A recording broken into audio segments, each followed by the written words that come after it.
A legendary tale of Mount Tangkuban Perahu, Dayang Sumbi, found a lost child in the forest. The child was Sangkuriang, whom she unknowingly raised as her own son, in a secluded hut deep in the woods.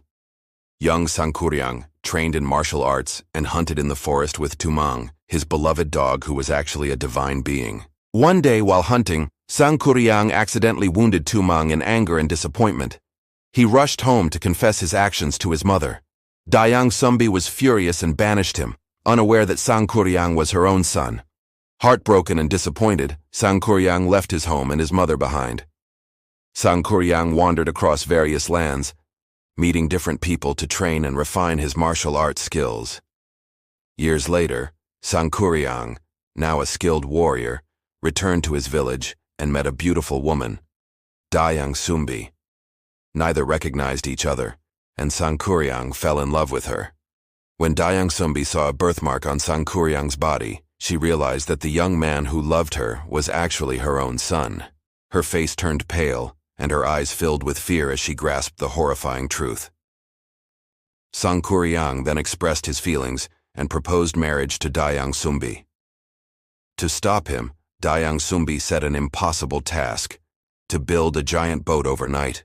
She hoped this challenge would prevent Sangkuriang from marrying her. Without realizing the true identity of the woman he loved, Sangkuriang accepted the challenge.